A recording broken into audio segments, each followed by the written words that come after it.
One of these vitamins could be keeping you awake. And honestly, most people over 60 have no idea. In this video, I'll walk you through 3 bedtime-friendly nutrients, 2 you may want to avoid at night, and 1 simple timing mistake you can fix without buying another supplement. Hi, I'm Jane. After I turned 60, I started waking up around 3 a.m., feeling exhausted, even though I was taking my vitamins every night like I thought I was supposed to. I tried herbal tea, better pillows, cutting back on coffee, all the usual chais, but nothing really changed. Then I learned something simple. The problem wasn't always the vitamin itself. Sometimes it was the timing. Once I moved a couple of supplements to the morning and kept the right ones at night, my sleep started feeling much more steady. I stopped staring at the ceiling at 3 a.m., and I stopped dragging through the afternoon, wondering why I was still tired. So today, I want to help you avoid those same simple mistakes. What changes after 60? Now, let's break this down into 5 simple parts. The 3 nutrients that may support better sleep after 60, and the 2 you may want to avoid taking at night, because they can leave you feeling restless, uncomfortable, or wide awake when your body should be recovering. And here's the key thing to understand. After 60, supplements don't always behave the same way they did when you were 40. Your stomach acid may be lower. Your kidneys and the liver may clear things more slowly. And common medications can either drain certain nutrients or block how well you absorb them. So the question isn't just, what should I take? It's also, when should I take it? Let's start with the first bedtime-friendly nutrient. Number 3, magnesium glycinate. If you wake up with leg cramps, tight shoulders, a racing mind, or that tired but wired feeling, magnesium may be one of the first nutrients worth looking at. Magnesium helps your muscles relax, supports steady nerve signals, and plays a role in keeping your heart rhythm calm. It also helps regulate the body's stress response, which is one reason people often notice they feel calmer when their magnesium levels improve. But the form really does matter. Magnesium oxide is cheap, but it's not absorbed very well, and for some people, it can upset the stomach. Magnesium glycinate is usually gentler and better absorbed, which is why many people prefer it at night. Now, here's where a lot of people accidentally cancel out the benefit. They take magnesium right after a large dinner, or they take it with calcium, iron, coffee, tea, or even alcohol. And you might be thinking, why does that matter if I'm still taking the pill? Because magnesium has to be absorbed before it can actually help you. High-fiber meals, leafy greens, nuts, seeds, calcium and iron can all compete with it. Coffee and tea can interfere too, and alcohol may increase mineral loss. So if you're taking magnesium before bed, give it a little space. A simple routine would be finish dinner, wait about 1 to 2 hours, drink some room temperature water, and then take your magnesium glycinate. And don't overdo it. More is not always better. Too much at once can irritate your gut and may actually make you feel restless instead of relaxed. One more thing, magnesium works best consistently. Taking it for one night and expecting instant perfect sleep is unrealistic. Think of it as supporting your body's relaxation system over time. Number 2, vitamin D3. Now, this one may surprise you, because most people think of vitamin D as something you only take in the morning. And for some people, morning really is best. But after 60, vitamin D3 becomes so important that the bigger issue isn't always the exact time on the clock. It's whether your body is getting enough in the first place. Vitamin D3 supports your bones, muscles, immune system, mood, and balance. And after 60, your skin doesn't make vitamin D from sunlight as efficiently as it used to. Low vitamin D can show up as fatigue, weak muscles, low mood, aching bones, or poor balance. And all of those things can affect how well you sleep and recover at night. But here's the rule. Vitamin D3 should be taken with food that contains some healthy fat. So if you take it in the evening, take it with dinner, not right before your head hits the pillow on an empty stomach. Think of D3 as a long-term sleep support nutrient, not a sleeping pill. Also, vitamin D works closely with magnesium. If you take D3, but your magnesium is low, your body may struggle to use that vitamin D properly.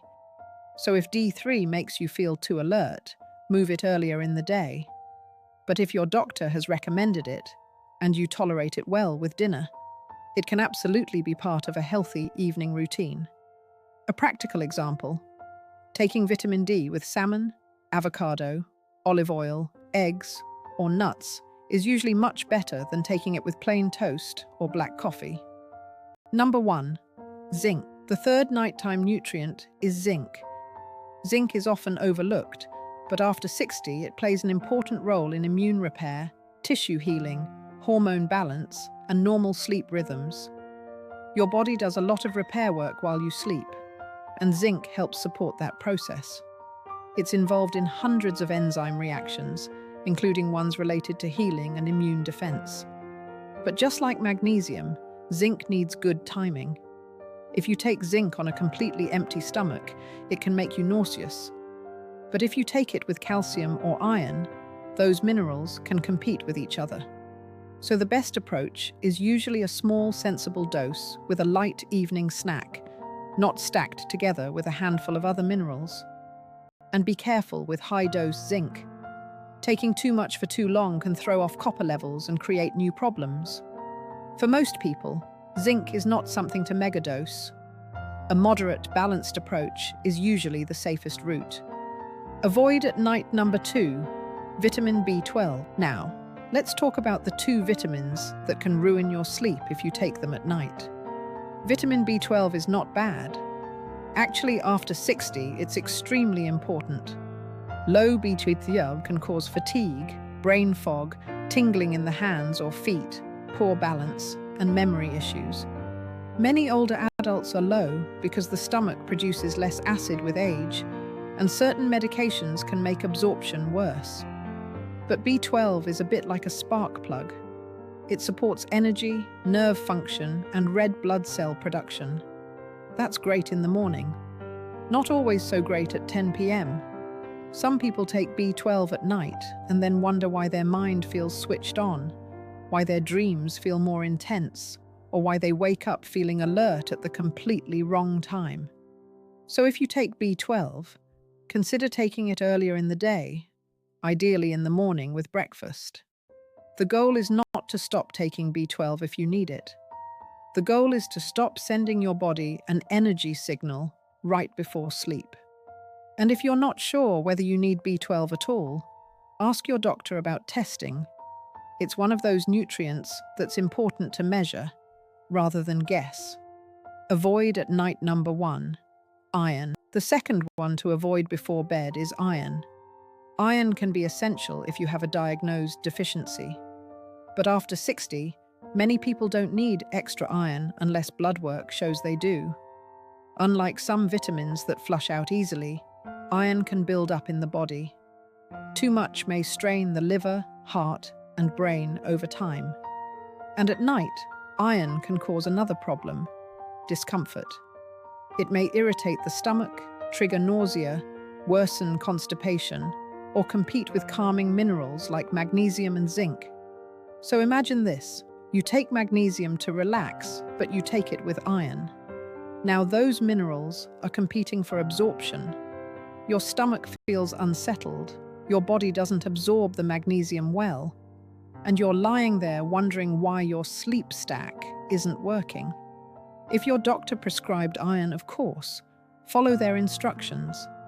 But for most people, iron is not a bedtime supplement. It should be tested, monitored, and timed carefully. A common mistake is taking a multivitamin with iron at night simply because it's convenient. If that multivitamin also contains B12, you may be getting a double hit against your sleep. The one timing mistake that changes everything. Here's the simple timing mistake I wish someone had told me years ago. Don't take all your supplements together at bedtime. That sounds efficient, but it often creates competition between minerals, stomach irritation, and mixed signals for your body. Some nutrients help your body relax. Others help your body produce energy. Taking them all at once can work against you. Instead, split them into daytime and nighttime groups. Morning, energizing or stimulating nutrients like B12 and sometimes vitamin D3. Evening, calming or repair support nutrients like magnesium glycinate and a modest dose of zinc. Dinner, fat-soluble nutrients like vitamin D3 if evening works well for you. That single change, separating morning and evening supplements, is what made the biggest difference for me. A simple bedtime plan. So here's the simple bedtime plan. If you take vitamin D3, take it with dinner and some healthy fat. Later in the evening, take magnesium glycinate with water, away from heavy mineral competition. If zinc is part of your routine, take it in a small dose with a light snack, not with iron or calcium. Move B12 to the morning, and only take iron if your doctor has confirmed you actually need it. That's the payoff. After 60, better sleep isn't just about taking more supplements. It's about taking the right ones at the right time and avoiding the ones that send the wrong signal before bed. As always, check with your doctor before changing your supplements, especially if you take medications, have kidney disease, heart issues, reflux medication, blood pressure medication, or a history of anemia. If you found this helpful, subscribe for more simple health tips to help you sleep better, stay stronger, and feel your best after 60.